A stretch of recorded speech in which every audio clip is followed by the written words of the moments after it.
Thanks so much for joining us here on Atlanta News First Plus. Want to bring you some of the top stories that we are following right now. First, want to share with you that Keisha Lance Bottoms is now heading back to Atlanta less than a year after joining the Biden administration. The former Atlanta mayor leaving her job as a top advisor for the White House. And President Biden actually made the announcement today saying that she's returning here to Atlanta because she wants to be closer with her family. In a post on Twitter, Bottoms said she initially planned to stay on the job for 6 months, but then agreed to stay through the midterm elections. Former Columbia, South Carolina Mayor Stephen Benjamin will now take over that role. Also want to show you this image of this man's face because right now a search is underway for this man from Walton County. He actually disappeared on a business trip in Louisiana. His name is Nathan Millard. Investigators say he was last seen Thursday night around 11:30 in Baton Rouge. They say that he was visiting the area for some kind of work trip, like I mentioned, when he somehow went missing. And family says his phone was found 4 blocks from the hotel where he was staying. His debit card had been used, but family has not spoken with him. The Baton Rouge Police Department posted this picture to social media in hopes of finding him. If you think you have any information about his whereabouts, you are asked to please contact authorities. All right, also want to tell you about something happening for the very first time at Georgia State Capitol. They hosted their Latino Day under the Gold Dome, and this is really in response to the growing Hispanic and Latino population in the state of Georgia. And advocates say really there's more need for representation, of course, in the state government as well. Madeline Montgomery has more.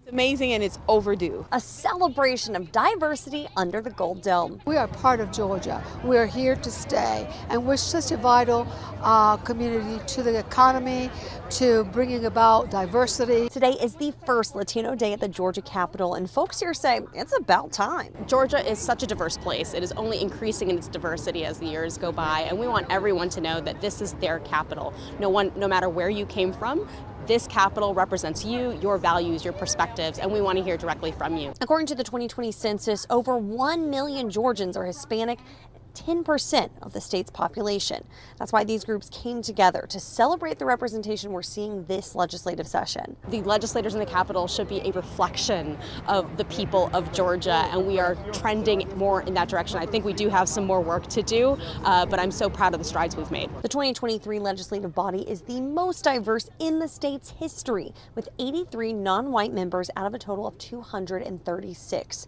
And this session will be the first to have a Hispanic caucus that will include lawmakers from both chambers and parties. I feel so privileged to be a group of the incoming legislators and our body generally because it is so diverse. Representative Syra Draper says she's working to push Hispanic and immigrant issues like in-state tuition for DACA students and voting rights. Making sure that all qualified voters have access to the polls, that they can access the polls, that they have that they can get there easily and that they understand what they're doing, right? That they have language options. That's all very important to make sure that everybody's voice is heard. And City of South Fulton Councilman Linda Pritchett feels representation on the local level matters too. Hispanics and Latinos have been the backbone of this country, so we need to make sure that people have someone that identifies with their issues as being immigrants in this country or being first generation.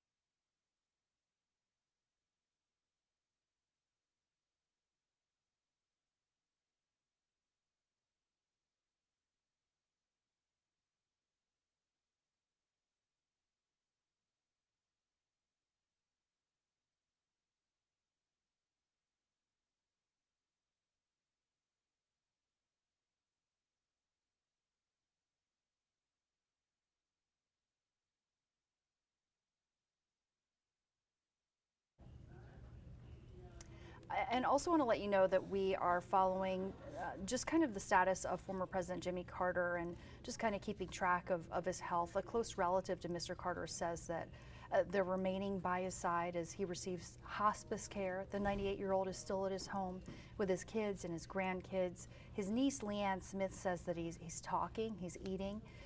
Following the news of his recent move, people from all across the world have been sending well wishes. the 39th president decided to enter home hospice care and forego any further medical treatment at the age of 98, as we have been reporting to you on Atlanta News First and Atlanta News First Plus. But we're just kind of keeping in touch with those who are close to him, monitoring his condition, and of course, taking a closer look at the legacies left not only around the U.S., but especially right here in Georgia, where he's from, really the only U.S. president who hails from Georgia. So stay with Atlanta News First and Atlanta News First Plus for any updates as we continue to follow the health of former President Jimmy Carter. Have a great day.